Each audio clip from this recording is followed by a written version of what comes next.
Hello dear friends, कैसी चल रही है तैयारी 70th की। आई सिंसियरली होप कि बहुत अच्छी चल रही हो आप लोगों की तैयारी and we are able to do our bit जितना हम लोग कर सकते हैं in assisting your preparation.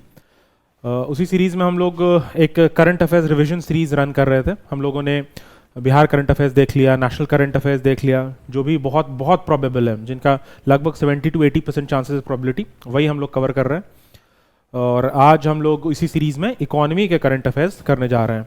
Economy से बहुत बच्चे घबराते हैं कि सर इकोनॉमी बहुत मुश्किल है या बहुत ज़्यादा ऐसे सवाल आते हैं जो हमसे नहीं बन पाते। तो इकोनॉमी से ना ऐसे कुछ डरने की ज़रूरत नहीं है। इकोनॉमी आपको बेसिकली इकोनॉमिस्ट बनने नहीं है। देखो इकोनॉमी ना, this economy section is divided into 3 major parts. 3 section से सवाल आते हैं। एक थियोरी बेसिक्स, ठीक है, थ्योरी के बेसिक से जो आपने स्टार्ट में पढ़ा है, जो जीएनपी हो गया, जीएनआई हो गया, 5 ईयर प्लान्स हो गए, बेसिक इंफ्रास्ट्रक्चर वाला सेक्शन हो गया, उनसे बेसिक सवाल आते हैं। तो ये हम लोगों ने बेसिक क्लास वर्क या कहीं से भी जो हम लोग पढ़ते हैं उससे कंप्लीट करते हैं। नेक्स्ट करंट अफेयर्स, इकोनॉमी का मेजर सेक्शन जो सवाल आता है वो यहाँ से आता है करंट अफेयर्स से, कि इकोनॉमी में जो हो रहा है। ऐसा तो है नहीं कि आज से 3 साल पहले का जीडीपी पूछेगा मुझसे तो मैं बताऊंगा। तो करंट में इकोनॉमी में क्या चल रहा है, that becomes the most important thing. ये मोस्ट इंपॉर्टेंट है, ओके। और इसके बाद economic survey and budget, economic survey and budget, तो ये हम लोगों ने बहुत डिटेल्ड में कवर किया, both union as well as, अब वहां से इसको कवर कर सकते हैं। फाइन, तो ये 3 चीज है। इन 3 में ये बेसिक आपने कर लिया, ये हम लोगों ने कवर कर लिया। आज इसे कवर करते हैं and our economy will be complete, और इकोनॉमी से डरने की कोई जरूरत नहीं होगी। Fine, so let's start. तो पहला स्टार्ट करते हैं, एंटी डंपिंग ड्यूटी। इंडिया ने एंटी डंपिंग ड्यूटी लगाई है ऑप्टिकल फाइबर इंपोर्ट्स पर। किससे? चाइना से। चाइना से जो ऑप्टिकल फाइबर इंपोर्ट होता है, कोरिया से और इंडोनेशिया से, इस पर हमने एंटी डंपिंग ड्यूटी लगाया है। एंटी डंपिंग ड्यूटी क्या होता है? जब वहां पर प्रोडक्शन से कम कॉस्ट पर उसे एक्सपोर्ट किया जाए। जैसे चाइना में अगर प्रोडक्शन कॉस्ट 10 रुपए है और उसे 7 रुपए में इंडिया में एक्सपोर्ट किया जाए जान करके अपने एक्सेस प्रोडक्शन को सेंड करने के लिए, तो अपने डोमेस्टिक इंडस्ट्री को बचाने के लिए इंडिया उस पर एंटी डंपिंग ड्यूटी लगा सकती है। एक चीज ध्यान रखेंगे, ये हो गया एंटी डंपिंग ड्यूटी। एक और अलग तरह की इसमें ड्यूटी आती है which is known as countervailing duty. ठीक है, दोनों में कंफ्यूज नहीं करना है। काउंटर वेलिंग ड्यूटी क्या होता है? जब सब्सिडी को ओवर करना होता है। अगर चाइना ने अपने डोमेस्टिक इंडस्ट्री में कोई सब्सिडी दी है और उसके बाद वो एक्सपोर्ट हो रहा है, तो उस सब्सिडी की वजह से हमारे डोमेस्टिक इंडस्ट्री को प्रॉब्लम हो सकती है। तो उस सब्सिडी को कम करने के लिए अगर जो हम ड्यूटी या टैक्सेशन लगाते हैं उसे काउंटर वेलिंग ड्यूटी कहते हैं। Fine, understand the difference between the two. Fine, continue करते हैं। तो ऑप्टिकल फाइबर इंपोर्ट्स पे हमने ड्यूटी लगाया। नेक्स्ट, आरबीआई के गवर्नर शांति कांता दास को A+ रेटिंग मिली है global finance central bank report card के द्वारा। जस्ट इन्फॉर्मेशन याद रखेंगे। नेक्स्ट, इंडिया ने पहला यूपीआई एटीएम लॉन्च किया है, हिटाची ने लॉन्च किया है इसे मुंबई में। फाइन, और ये एंड्रॉइड बेस्ड ऑपरेटिंग सिस्टम पे काम करता है। ये व्हाइट लेबल एटीएम है। व्हाइट लेबल एटीएम क्या होता है, हम लोगों ने कवर किया था नेशनल में भी। व्हाइट लेबल एटीएम, जब बैंक जिसका एटीएम है, बैंक और एटीएम जो मैनेजमेंट है, वो दोनों एक कोई थर्ड पार्टी ऑर्गेनाइज कर रही हो, that is known as white label ATM.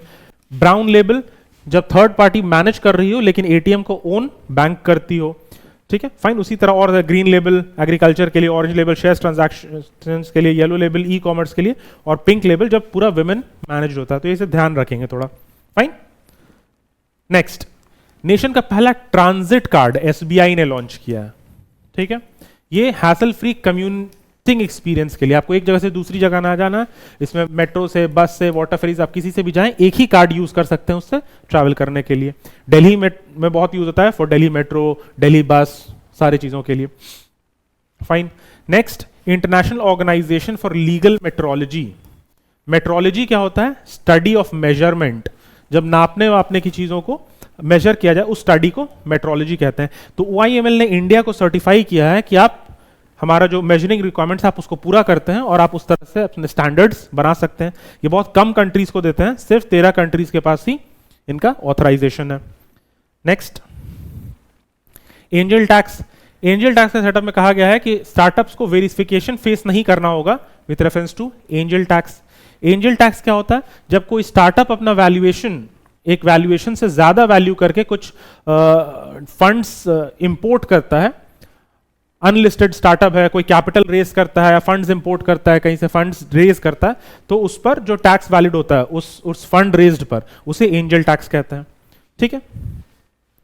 Next GEM Sahay. GEM पता है हमें, गवर्नमेंट ई मार्केट प्लेस, एक तरह का मार्केट प्लेस मॉडल है जहां पर गवर्नमेंट के जो ऑफिसेज हैं वो खरीदी कर सकते हैं, वहां से सामान प्रोक्योर किया जा सकता है। तो एक तरह का जीईएम सहाय 2.0 लॉन्च किया गया है लेंडिंग प्लेटफॉर्म की तरह। जीईएम पे जो सेलर्स हैं, गवर्नमेंट ई मार्केट प्लेस पर जो सेलर्स हैं, उनको क्रेडिट प्रोवाइड करने के लिए GEM 2. Up to 10 lakh rupees. Fine. Next, India first reference fuels. Reference fuels क्या है? स्टैंडर्डाइजेशन के लिए यूज किया जाता है, कैलिब्रेशन के लिए, स्टैंडर्डाइजेशन के लिए, टेस्टिंग के लिए। ठीक है। तो इंडिया ने पहला, इंडिया फर्स्ट गैसोलीन। गैसोलीन क्या होता है? पेट्रोल। पेट्रोल का ही दूसरा नाम गैसोलीन है। और डीजल का रेफरल फ्यूल इंडिया ने लॉन्च किया। अभी से पहले वो हमने इसे इंपोर्ट करना पड़ता था। ठीक है। तो इंडिया ने खुद से अपना रेफरेंस फ्यूल लॉन्च किया और ये काफी एक्सपेंसिव फ्यूल कैटेगरी में आता है। फाइन। Next, Abhyudaya bank. ये क्यों न्यूज में है? अभ्युदय बैंक महाराष्ट्र का है। आरबीआई ने सुपर सीड कर दिया इसको, बोर्ड को। आरबीआई ने अपने कंट्रोल में अभ्युदय बैंक को ले लिया। क्यों? Because of poor governance. Governance poor था तो आरबीआई ने अपने कंट्रोल में ले लिया। और ये पावर आरबीआई को है बैंक्स के बोर्ड को सुपर सीड करके अपने कंट्रोल में ले लेने की, via banking regulation act of 1949। Fine. RBI किस एक्ट से एस्टैब्लिश्ड है? RBI act of 1934। फाइन। और रेगुलेट करने का एक्ट उसके पास बैंकिंग रेगुलेशन एक्ट है। Next, skills on wheels. Ministry of skill development and entrepreneurship launch किया है रूरल इंडिविजुअल्स को ट्रेन करने के लिए, including women, with foundational digital skills. Digital skills सिखाने के लिए skill on wheels. Fine. Next, government announced 1% interest rate rebate to divyangs. जो भी हमारे यहाँ स्पेशली एबल्ड हैं, जिन्हें डिफरेंटली एबल्ड भी कहते हैं, अगर वो कोई लोन लेना चाहते हैं तो उनको 1% इंटरेस्ट रिबेट मिलेगा। अगर नॉर्मल 7% इंटरेस्ट रेट है तो उन्हें 6% इंटरेस्ट रेट मिलेगा। क्यों? इनको मेन स्ट्रीम करने के लिए, इंक्लूजन प्रोवाइड करने के लिए। Fine. Financial inclusion, economic empowerment, ताकि उन पर फाइनेंशियल बर्डन कम हो पाए, वो इकोनॉमी का भी पार्ट बन पाए। Next, India International Trade Fair Pragati Maidan में ऑर्गेनाइज किया जा रहा है। इंडिया इंटरनेशनल ट्रेड फेयर, इसमें इंपॉर्टेंट क्या है? इंपॉर्टेंट इज कि Bihar and Kerala are the partner states. India International Trade Fair में बिहार और केरला पार्टनर स्टेट्स है, और Delhi, Jammu and Kashmir, Jharkhand, Maharashtra, Uttar Pradesh are the focus states. ठीक है। तो पार्टनर स्टेट बिहार और केरला है। Next, cabinet committee on economic affairs, CCEA, fine, chaired approved minimum support prices for copra. Copra के लिए, कोपरा क्या होता है? नारियल, सूखा नारियल। सूखा नारियल को कोपरा कहते हैं। उसके लिए एमएसपी अप्रूव किया है, मिनिमम सेलिंग प्राइस। अच्छा, एमएसपी क्या तरीका क्या होता है, इफ यू रिमेंबर, तो सबसे पहले सीसीएपी एक बॉडी है जो एमएसपी डिटरमिन करती है, और ये डिटरमिन करके ये CCEA, cabinet committee on economic affairs, को रेफर करती है कि हम इतना एमएसपी रख सकते हैं, और इसके बेसिस पर ये अनाउंसमेंट होता है। फाइन। तो ये एमएसपी का प्रोसीजर है। सीसीएपी सजेस्ट करती है सीसीईए को, cabinet committee on economic affairs, और फाइनली ये अप्रूव करती है। अच्छा, एमएसपी हमें कितने क्रॉप्स के लिए मिलता है? याद रखेंगे 23 क्रॉप्स के लिए। ठीक है। जिसमें 7 सीरियल्स हैं, फाइन, 7 ऑयल सीड्स हैं, 5 हॉर्टिकल्चरल क्रॉप्स हैं, और 4 कैश क्रॉप्स हैं। फाइन। तो जैसे कोपरा कैश क्रॉप हो गया, कोपरा हो गया, शुगर केन हो गया, कॉटन हो गया, जूट हो गया, ये 4 कैश क्रॉप्स हैं। फाइन, ध्यान रखेंगे इसे। Next, president constituted 16th finance commission. 16th finance commission जो 26 से वैलिड होना है। फाइन। 26 से अप्रैल से 16th फाइनेंस कमीशन हमने पढ़ा है कि has been constituted under the chairmanship of doctor Arvind Panagariya. Fine. ये पहले नीति आयोग में थे, तो आर्टिकल 280 से बनता है, ध्यान रखेंगे। इसके मेंबर्स कौन कौन से हैं ये ध्यान रखेंगे, इनके नाम।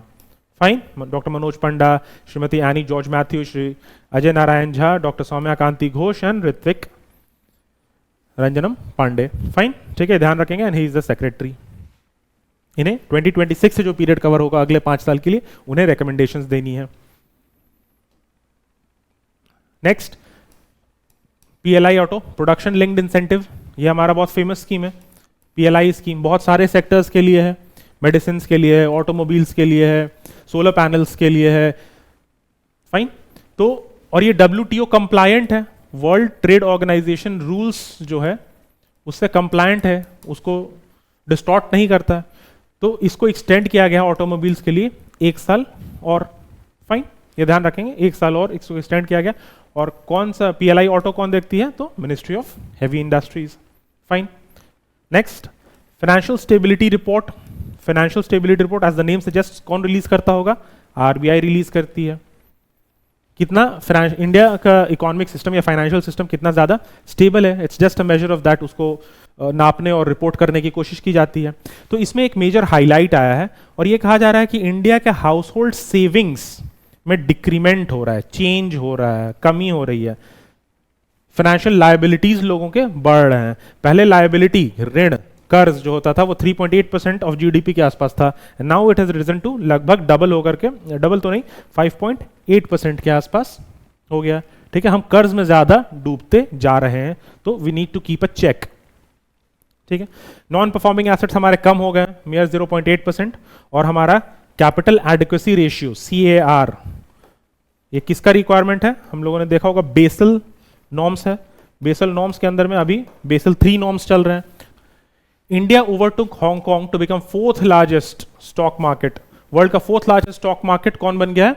इंडिया, पहले हांगकांग था। Fine. The combined value of shares listed कितना है हमारा? $4.33 ट्रिलियन लिस्टेड है हमारे स्टॉक एक्सचेंज पर। और टॉप 3 स्टॉक मार्केट्स कौन से हैं? US, China, Japan, and 4th पे है India. Fine. Next fintech startup Paymart to offer virtual ATM। Paymart एक वर्चुअल ATM बनाने की या बना रहा है। पेमार्ट हैज पार्टनर्ड विथ, ठीक है। वर्चुअल ATM क्या होता है? वर्चुअल ATM जो कार्डलेस हो, कार्डलेस विथड्रॉल कर सकें। वर्चुअल ATM मतलब एक्चुअल ATM एग्जिस्ट नहीं करेगा, जिससे हम लोग एक्चुअल ATM एग्जिस्ट नहीं करेगा, बट वर्चुअली हम लोग कोई सिस्टम यूज करके इसे पैसे विथड्रॉ कर सकते हैं। इसके लिए बस क्या चाहिए हमें? Smartphone with internet connection. ये है आपके पास, तो आप सारे पैसे और मनी ट्रांजैक्शंस कर सकते हैं। ठीक है, ये कहाँ लॉन्च किया गया? किस बैंक ने लॉन्च किया है? JNK bank. और किसके साथ? पेमार्ट के साथ। Fine. Next sustainable development, green energy में क्या क्या हुआ है? तो coal gasification, liquefaction plants capacity of 100 metric ton ये एस्टैब्लिश करने की बात की जा रही है। कोल गैसिफिकेशन से क्या प्रोड्यूस होता है? हाइड्रोजन। ठीक है, ध्यान रखेंगे। Next phased mandatory blending of CNG PNG, mandatory blending है। ब्लेंडिंग की बात E20 की भी बात यहां पर कर सकते हैं। एथेनॉल 20 मैंडेटरी ब्लेंडिंग है पेट्रोल में। नेक्स्ट रूफटॉप सोलराइजेशन, बिल्कुल ये बहुत इंपॉर्टेंट एक स्कीम है, फ्लैगशिप स्कीम है। PM सूर्य घर मुफ्त बिजली योजना, जिससे हर घर पे रूफटॉप पर सोलर एनर्जी जनरेशन प्लांट और नेट मीटरिंग यूज किया जाएगा। बसेज अडॉप्ट करने हैं, ब्लू इकोनॉमी 2.0। फाइन, तो ये मेजरली मेंस का टॉपिक हो गया, बट ये ध्यान रखेंगे कि ऐसा कुछ कुछ की जा रही है। ये सारे इफेक्ट्स हम लोग लिख सकते हैं, सारे क्या हम लोग कर रहे हैं for towards climate mitigation, mains में अगर ऐसा सवाल होता है तो। Fine. Next peace clause at WTO। Peace clause क्या है? वर्ल्ड ट्रेड ऑर्गेनाइजेशन में। एग्रीकल्चर से रिलेटेड हमारा एक बाली में समिट हुआ था, बाली समिट 2013। बाली समिट 2013 में एग्रीकल्चर को लेकर के एक पीस क्लॉज कन्वे किया गया था कि ये मेजरली एग्रीकल्चरल सब्सिडीज से रिलेटेड है। एग्रीकल्चरल सब्सिडीज को 3 ब्लॉक्स में डिवाइड किया गया था, blue box, green box, amber box. और एम्बर बॉक्स में सब्सिडीज को लिमिट किया गया था कि ये ट्रेड, एम्बर बॉक्स को ट्रेड डिस्टॉर्टिंग सब्सिडीज माना जाता है और उसे लिमिट किया गया है कि डेवलप्ड कंट्रीज 5% दे सकते हैं, डेवलपिंग कंट्रीज 10% दे सकते हैं। तो ये लिमिट किया गया था, बट इस लिमिटेशन को कि सब्सिडी आप इतना ही दे सकते हैं, वैसे डेवलपिंग कंट्रीज को इसका लॉस था, इंडिया को लॉस था, क्योंकि इंडिया में सब्सिडीज सिर्फ ट्रेड के लिए नहीं है, सिर्फ एक्सपोर्ट्स के लिए नहीं है, बल्कि हमारे लाइवलीहुड की भी बात है, फार्मर्स को सपोर्ट की भी बात है। तो उसके लिए ये और डिटेल में लोग मेंस में देखेंगे क्या है एग्रीकल्चरल सब्सिडी और कितने सारे बॉक्सेस हैं। But for the time being ये जो लिमिट लगाया गया था कि आप इतनी ही सब्सिडी दे सकते हैं, उसको ओवरकम करने का क्लॉज है कि ये वैलिड अभी नहीं होगा, ये लिमिट अप्लाई नहीं होगा। तो इंडिया ने उसको फिर से यूज किया है for the 5th time. India ने उस लिमिट से ज्यादा सब्सिडी दी और पीस क्लॉज का यूज किया। फाइन, मेंस में इसे और डिटेल में कवर करेंगे कि डब्ल्यूटीओ की क्या क्या अग्रीमेंट्स हैं और किन अग्रीमेंट्स को कैसे ब्रीच कर रहे हैं या कौन सा ब्रीच कर रहा है या क्या दिक्कतें हैं। Fine, next, India first small scale liquefied natural gas, small scale liquefied natural gas launch किया गया है विजयपुर मध्य प्रदेश में। फाइन, नेचुरल गैस क्या होता है? नेचुरल गैस लगभग मीथेन होता है most of the time. LNG भी, लिक्विफाइड नेचुरल गैस भी अराउंड 90% मीथेन होता है, और similarly CNG compressed natural gas भी 90% मीथेन होता है। फाइन, एलएनजी और सीएनजी में थोड़ा सा डिफरेंस है।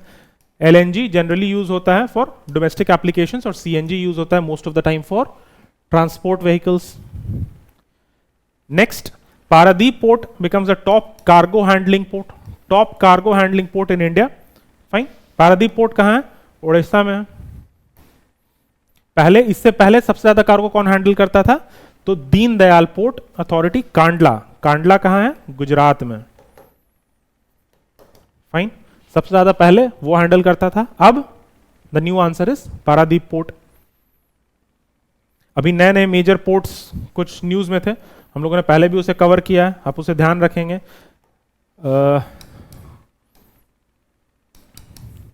विजहिंजम पोर्ट इंडिया का ट्रांसशिपमेंट, इंडिया का पहला ट्रांसशिपमेंट पोर्ट है। वधावन पोर्ट, ये न्यू पोर्ट महाराष्ट्र में बिल्ड किया गया। Next, Sittwe agreement, Sittwe port कहां है? म्यांमार में है, कालादान रिवर पर। फाइन, सितवे पोर्ट कहां है? म्यांमार में है। कालादान एक रिवर है, port on the Kaladan river. तो इसे IPGL, India ports global limited ने इसका मैनेजमेंट स्टार्ट किया to manage the entire port on the Kaladan river. इससे पहले इंडिया ने मैनेजमेंट ली थी चाबहार पोर्ट की, चाबहार पोर्ट ईरान में था, तो ये दूसरा पोर्ट हो गया। The first was Chabahar port in Iran, जिसका इंडिया मैनेजमेंट देख रही है। फाइन, और ये हमें एक्सेस देता है इंडिया के मैप में। अगर हम देखेंगे तो ये हमारा नॉर्थ ईस्ट अगर है, फाइन, ये नॉर्थ ईस्ट है, तो ये चिकन्स कॉरिडोर कहते हैं इसे, जो बहुत पतला सा एक हमारा कॉरिडोर लेंथ है नॉर्थ ईस्ट को एक्सेस करने के लिए। इधर म्यांमार है, तो हमें यहां पर this is the Sittwe port, ये सितवे पोर्ट से हम डायरेक्टली एक्सेस करके नॉर्थ ईस्ट को एक्सेस कर सकते हैं। ये इंपॉर्टेंस है, खैर मेंस में ये ज्यादा कवर करेंगे। Fine, next, Indian renewable energy developmental agency, इसे नवरत्न स्टेटस मिल गया। बहुत सारा स्टेटस है, मिनी रत्न, नवरत्न, महारत्न। फाइन, तो इसे नवरत्न स्टेटस मिल चुका है। Next, renewable energy, India added record renewable energy 18 gigawatt add किया इंडिया ने FY24 में। अब तो हम लोगों ने 200 प्रेजेंटली 200 गीगावाट क्रॉस कर लिया है। फाइन, और इंडिया का टारगेट क्या है? 500 गीगावाट। इंडिया ने जो 5 टारगेट सेट किए हैं एट UN, उनमें 2030 तक हमें 500 गीगावाट प्रोड्यूस करना है रिन्यूएबल एनर्जी से, और 2030 तक at least half of its energy requirement. Fine, next, RBI launches Pravaah retail direct mobile app. ये रेगुलेटरी प्रवाह क्या है? Platform for regulatory application validation and authorisation. Regulatory process को कंट्रोल करने के लिए, understanding of the financial sector, awareness बढ़ाने के लिए, फिनटेक स्पेस को, फाइनेंशियल टेक्नोलॉजी सेक्टर को बढ़ाने के लिए। तो क्या नाम है आपका? प्रवाह, RBI ने लॉन्च किया है, इंपॉर्टेंट है, ध्यान रखेंगे। नेक्स्ट, महाकृषि समृद्धि योजना किसने लॉन्च किया है? Bank of Maharashtra. किसके लिए? Food and agro based industries. बार बार मैं कह रहा हूं कि फूड प्रोसेसिंग इंडस्ट्री जो है, फूड प्रोसेसिंग इंडस्ट्री को सनराइज सेक्टर कहा जाता है, कि this is going to be the industry of the future. ठीक है, तो इसके लिए सब एफर्ट्स है, बिहार भी एफर्ट डाल रही है फूड प्रोसेसिंग इंडस्ट्री जनरेट करने के लिए। तो महाराष्ट्र ने महाकृषि समृद्धि योजना जनरेट की है for offering financial assistance to food based industries. Next, China emerge as largest trading partner in 2023-24। China India का लार्जेस्ट ट्रेडिंग पार्टनर है, $118.4 बिलियन कॉमर्स का, लगभग अप्रोक्सीमेटली $100 बिलियन का डेफिसिट है इंडिया का, अप्रॉक्सीमेटली $100 बिलियन का इंडिया डेफिसिट है। मतलब हम जो जितना एक्सपोर्ट करते हैं और जितना इंपोर्ट करते हैं उसमें हम इंपोर्ट बहुत ज्यादा कर रहे हैं और एक्सपोर्ट बहुत कम कर रहे हैं। India has a trade, India second में कौन है? यूएस। लेकिन यूएस के साथ हमारा ट्रेड डेफिसिट नहीं है, यूएस के साथ हमारा ट्रेड सरप्लस है। हम एक्सपोर्ट ज्यादा करते हैं और इंपोर्ट कम करते हैं। Fine, India has record. अच्छा, ये प्रॉब्लमैटिक स्टेटमेंट है और ये एक डायरेक्ट सवाल हो सकता है मेंस में कि इंडिया के टॉप 10 ट्रेडिंग पार्टनर्स के साथ टॉप 9 के साथ हमारा डेफिसिट है। ये तो हमारी एक्सपोर्ट पॉलिसी के अगेंस्ट है। एक्सपोर्ट इतना नहीं होना चाहिए, क्यों है, कैसे है, ये सब मेंस में कवर होगा। 9 of its top trading partners के साथ हमारा डेफिसिट है, इंक्लूडिंग चाइना के साथ, रशिया, सिंगापुर जैसे छोटी कंट्रीज के साथ भी हमारा डेफिसिट है। फाइन, तो नेक्स्ट देखते हैं। RBI has approved a record dividend transfer of 2.11 lakh crore. 2.11 lakh crore में डिविडेंड ट्रांसफर किया है। डिविडेंड क्या होता है? Dividend is, RBI ultimately is an organisation which is owned by central bank. तो आरबीआई का जो भी प्रॉफिट्स जनरेट होता है बिकॉज ऑफ मल्टीपल तरीका जैसे भी किए जा रहे हैं, बट जो प्रॉफिट्स जनरेट होता है उसका कुछ डिविडेंड सेंट्रल गवर्नमेंट को पास ऑन करना पड़ता है। तो this is it. Fine, next, Ghana ties up with Reliance. Ghana country है, फाइन, सेंट्रल अफ्रीका के आसपास। रिलायंस के साथ इसने साइन किया है to set up 4G and 5G infrastructure in African countries. Next, Porter becomes India third unicorn of 2024। India का तीसरा यूनिकॉर्न बना है 2024 का। स्टार्टअप, इंडिया में startup structure third largest startup sector है। हमारा स्टार्टअप सेक्टर दुनिया का थर्ड लार्जेस्ट है और ये प्रूफ है कि पोर्टर, ठीक है, मोर सो बहुत रिसेंटली रैपिडो भी became a unicorn. Fine, unicorn क्या होता है? $1 बिलियन का वैल्यूएशन से ज्यादा जिनकी वैल्यूएशन होती है। फाइन, तो ध्यान रखेंगे पोर्टर प्लस रैपिडो, रैपिडो भी यूनिकॉर्न बन चुका। Next, India aims to become a USD $30 trillion economy. USD, United States dollar, 30 trillion economy by 2047। ये तो नीति आयोग का एक डॉक्यूमेंट है, विजन फॉर विकसित भारत 2047, जिसमें टारगेट किया गया है कि $30 ट्रिलियन की इकोनॉमी हमें बननी है by 100th year of our independence. Fine, और इसके अकॉर्डिंग हमारा पर कैपिटा जीडीपी कितना होना है? अप्रोक्सीमेटली 18,000। अभी हमारा पर कैपिटा जीडीपी कितना है? अप्रोक्सीमेटली $2,600। यहां से $18,000 तक जाना है। एंड फॉर दिस 9.3% ग्रोथ पर ईयर इज नीडेड। ये थोड़ा ज्यादा है but we have to attain that. Fine, next, digital public infrastructure. Digital public infrastructure क्या होता है? वैसे डिजिटल इंफ्रास्ट्रक्चर या वैसा डिजिटल प्लेटफॉर्म्स जो पब्लिक गुड या पब्लिक बेटरमेंट के लिए यूज किया जाए।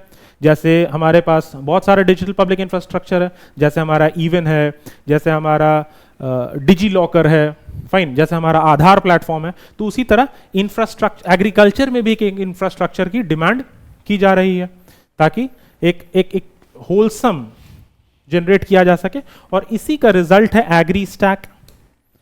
Agri stack is a digital framework, एक कंप्लीट डेटाबेस बनाने की कोशिश है ताकि सारे एग्रीकल्चरल रिलेटेड सिस्टम्स जो हैं वो एक प्लेटफॉर्म पर, एग्री स्टैक पर आकर यूनिफाई हो या फिर एक जगह कॉम्प्रिहेंसिवली अरेंज हो पाए। फाइन, इससे improve the accuracy of agricultural system plus record, सारी चीजें होनी है। Fine, next, climate finance taxonomy. Taxonomy क्या होता है? टैक्सोनॉमी हम लोग बायो में most of the time use करते हैं। टैक्सोनॉमी इज क्लासिफिकेशन, कि किसको किस तरह से डिवाइड किया जाए। अगर सारे ऑल लिविंग बींग्स को देखा जाए तो हम लोग बायोलॉजी में उसको 5 किंगडम क्लासिफिकेशन कहते हैं, उसे टैक्सोनॉमी। तो इसी तरह क्लाइमेट फाइनेंस को, क्लाइमेट और फाइनेंस, क्लाइमेट के लिए जो पैसा यूज हो रहा है उसको किस किस तरीके से हम लोग डिवाइड या समझ सकते हैं। एक ग्रीन बजटिंग का कॉन्सेप्ट आया था इसमें, फाइन, और उसी तरह एक ग्रीन वॉशिंग का कॉन्सेप्ट आया था। फाइन, ग्रीन वॉशिंग मतलब दिखा करके कि हम इसको ग्रीन पर्पसेस के लिए यूज कर रहे हैं, अच्छे पर्पसेस के लिए यूज कर रहे हैं, बट वहां नहीं यूज करें, that was green washing. Fine, तो इसने यूनियन बजट 2024 ने ये टर्म यूज किया है, क्लाइमेट फाइनेंस टैक्सोनॉमी, कि क्लाइमेट फाइनेंस को हम कैसे कैसे डिवाइड करके स्टडी किया जा सकता है। और इससे जैसे ज्यादा हम जितना स्टडी करेंगे, जितना उस पर फोकस करेंगे, तो funding for climate adaptation and mitigation हमारा बढ़ेगा, ग्रीनर इकोनॉमी जनरेट होगा, क्लाइमेट प्लेजेस मीट होगा। Fine, next, India Russia aim for $100 billion trade target by 2030। इनका टारगेट है कि हम $100 बिलियन अपना ट्रेड दोनों साइड से पहुंचा पाए। Fine, good. Next, Bharat bill payment system.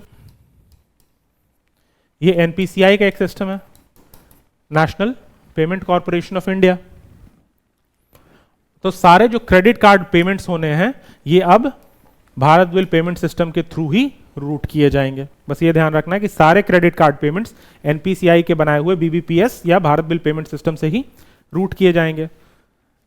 तब तक अनेबल टू यूज प्लेटफॉर्म, जब तक वो इंटीग्रेट ना कर दें। Fine. Project nexus, RBI has joined project nexus. RBI ने प्रोजेक्ट नेक्सस ज्वाइन किया। प्रोजेक्ट नेक्सस क्या है? एक ग्लोबल एफर्ट है। किस चीज के लिए? ताकि क्रॉस बॉर्डर ट्रांजैक्शंस को बहुत सीमलेस और इंस्टेंट बनाया जा सके। People to send money across borders easily and instantly.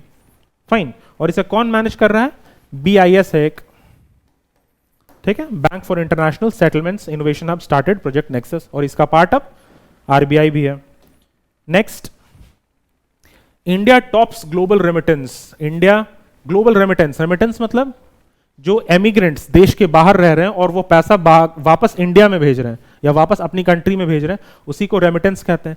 तो इंडिया में 2023 में लगभग $125 बिलियन का रेमिटेंस आया है, और ये दुनिया में सबसे ज्यादा है। फर्स्ट पर इंडिया है, सेकंड पर मेक्सिको है, और थर्ड पर चाइना है। ये ध्यान रखेंगे। फाइन। और इंडिया में सबसे ज्यादा कहां से रेमिटेंस आता है? यूनाइटेड स्टेट्स से। Fine. Second is United Arab Emirates. ये दो कंट्रीज याद रखेंगे कहां से हमारे यहां रेमिटेंसेस आते हैं। Fine. Next, business ready index. ये एक बहुत फेमस न्यूज है, बहुत एक्सपेक्टेड है और बिल्कुल ही आने की उम्मीद है। India is preparing for the world bank. किसने लॉन्च किया business ready index? World bank ने लॉन्च किया है। और किसको ओवरटेक किया है? तो वर्ल्ड बैंक का एक बहुत फेमस डूइंग बिजनेस इंडेक्स था, ease of doing business, EODB जिसे कहते थे, ईज ऑफ डूइंग बिजनेस। इसमें 10 पैरामीटर्स यूज होते थे मेजर करने के लिए। तो बहुत सारे कंट्रीज का एप्रीहेंशन था इस ईओडीबी के अगेंस्ट। इंडिया ने भी इसे बहुत प्रॉब्लमैटिक और क्रिटिकल था इंडिया इसको लेकर के, तो इसके रिप्लेस करके उन्होंने बिजनेस रेडी इंडेक्स बनाया है। फाइन। और इंडिया उसके लिए अपने आप को प्रिपेयर कर रहा है। तो pillars of business ready index कौन कौन से? 3 पिलर है, ठीक है। एक रेगुलेटरी फ्रेमवर्क कि किसी देश में स्टार्टअप्स या जो बिजनेस है वो कैसे रेगुलेट हो रहे हैं, पब्लिक सर्विसेज वहां कितनी मिल रही हैं, और ऑपरेशनल एफिशिएंसी कितनी है। ये 3 पिलर याद रखेंगे बिजनेस रेडी इंडेक्स का। Next, dynamic reference rate. ये भी इंपॉर्टेंट न्यूज है। डायनेमिक रेफरेंस रेट किस लिए यूज किया जाता है? इंडिया एंड रशिया अपने बीच के फाइनेंशियल ट्रांजैक्शंस को हैंडल करने के लिए एक न्यू सिस्टम पे काम कर रहे हैं जिसे डायनेमिक रेफरेंस रेट कहते हैं। जान रहे होगे कि यूएस ने रशिया पर सैंक्शंस लगा रखा है, काटसा एक्ट, बहुत सारे यूएस के एक्ट है काटसा, तो उसके अंडर रशिया पर सैंक्शंस लगा रखा। तो इंडिया और यूएस को अपने ट्रेड को हैंडल करने के लिए ये सिस्टम बना रहे हैं ताकि यूएस डॉलर को बाईपास करने की कोशिश की जा सके। Next, unified lending interface. Unified lending interface क्या है? आरबीआई का एक नया टेक्नोलॉजी प्लेटफॉर्म है जिससे लेंडिंग को बढ़ावा दिया जा सके, specially in rural areas, lower cost हो, क्विकली मिल पाए, इजिली मिल पाए, उसके लिए आरबीआई ने एक न्यू टेक्निकल प्लेटफॉर्म लॉन्च किया which is known as unified lending interface. Next, India and world bank sign agreement for $500 million loan. $500 million loan world bank ने sign किया इंडिया को for green national highway corridor projects. Fine. Infrastructure projects को green और brown में बांटते हैं। Green मतलब greenfield infrastructure, greenfield मतलब बिल्कुल ही नया से स्टार्ट कर रहे हैं, कोई प्रीवियस इंफ्रास्ट्रक्चर लेड नहीं है, बिल्कुल नया इंफ्रास्ट्रक्चर बनाएंगे तो उसे ग्रीनफील्ड इंफ्रास्ट्रक्चर कहते हैं। और ब्राउनफील्ड इंफ्रास्ट्रक्चर जब कुछ बन रखा है, आधा अधूरा काम ही सही बट कुछ हो रखा है, उसे वापस से कंप्लीट करना है, तो that is known as brownfield infrastructure. Okay, तो ये इंपॉर्टेंट नहीं है कौन से स्टेट्स में, बस ये इंपॉर्टेंट $500 मिलियन लोन मिला, पता होना चाहिए। नेक्स्ट, ये हम लोगों ने देखा, Rapido became the third startup to achieve unicorn status. Fine. Next, India retained 8th spot in global agricultural exports. Globally जो एग्रीकल्चर एक्सपोर्ट्स होता है उसमें इंडिया 8th पोजीशन पर है, और इंडिया का ये एक्सपोर्ट्स जो था वो $51 बिलियन का है। पहले 55 था, अब $51 बिलियन का है, घटा है। बहुत सारी कंट्रीज को, ऑलमोस्ट सारी कंट्रीज का घटा, कुछ कंट्रीज को छोड़ करके। फाइन। क्यों घटा है? Because of geopolitical issues, ban exports, trade wars, इन सब की वजह से हमारा एग्रीकल्चरल एक्सपोर्ट भी घटा है। Fine, next, India first life. India first life became the first insurer to launch operations in GIFT City. GIFT City क्या? Gujarat international financial tech city, और एज द नेम सजेस्ट ये कहाँ है? गुजरात में। उसको technical centre, technical economic centre बनाने की एक कोशिश की जा रही है।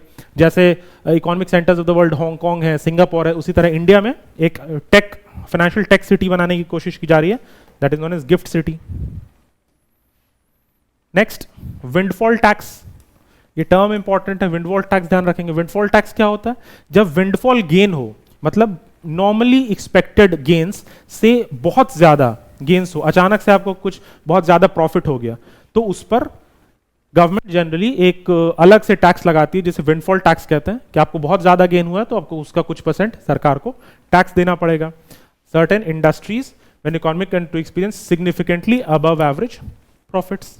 Fine, next, UPI transaction limit raise to 5 lakh. UPI transaction limit 5 lakh कर दिया गया है टैक्स पेमेंट के लिए। जो बड़े बड़े, जहां पर टैक्स पेमेंट में बहुत ज्यादा ह्यूज अमाउंट्स इन्वॉल्व होता है, वो यूपीआई के लिमिटेड में पेमेंट में थोड़ी दिक्कत आ रही थी, तो उसके लिए टैक्स के लिए बढ़ाया गया है।